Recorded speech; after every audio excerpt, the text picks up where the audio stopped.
Hey guys, what's up? It's Mike, and today I'm going to be doing a $1,000 AMD budget build on my channel.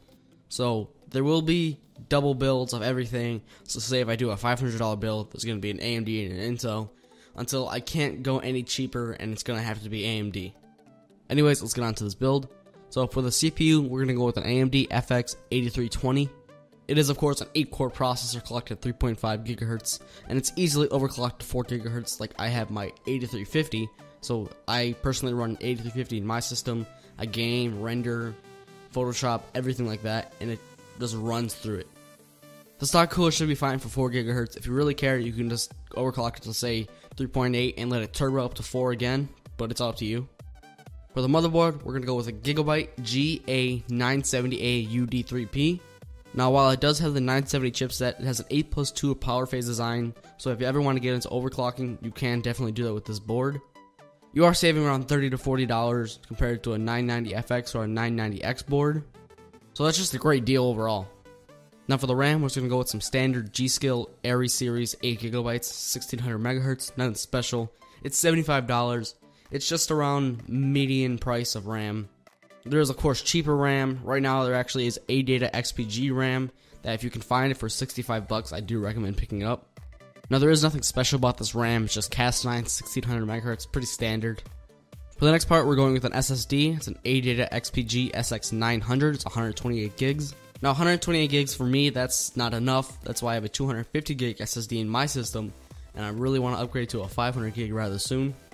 Now the reason I went with ADATA is because for 128 gigs, you need as much storage as you can get. And with other solid state drives out there, there is going to be less storage compared to this. And with solid state drives this small, you really need as much storage as you can get. Of course, you are going to grab a hard drive because 128 gigs is going to run out rather quickly. We just picked up a Western Digital CAVIARBLUE 1TB. It's fast, it's reliable, and you don't need to spend $20 more on the Caviar Black because it's just about the same performance. Now for the graphics card, we're going to go with a GIGABYTE Radeon R9 290. The reason I went with an R9 290 compared to a 780 is because some people say an AMD processor works best with an AMD graphics card, or Intel and Nvidia. So just get rid of those comments. I went with an AMD graphics card as well. And with AMD's gold rewards, you get 3 free games. So for $400, you cannot beat this graphics card. Now for the case, I just went with the Cooler Master N400, nothing special, just a mid-tower case. One of the main reasons I went with this case is because you can fit almost a 13-inch graphics card in here without having to take out any hard drive bays. You do also have a 3.5-inch external bay, so you can plug in an old hard drive, take all the data off, and take it out. Now for the power supply, I went with an XFXPROSERIES 750 watt.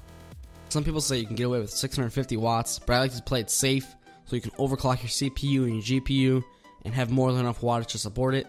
Now of course you can add, say, a CPU cooler, more case fans, a fan controller, but that's all going to be extra. I will leave some recommendations down in the description below if you do want to upgrade any of those. Anyways, if you liked the video, give it a thumbs up, and if you want to wait for the Intel build, it'll be here in a couple days. So if you liked the video, give it a thumbs up, and I'll see you in the next one. Peace.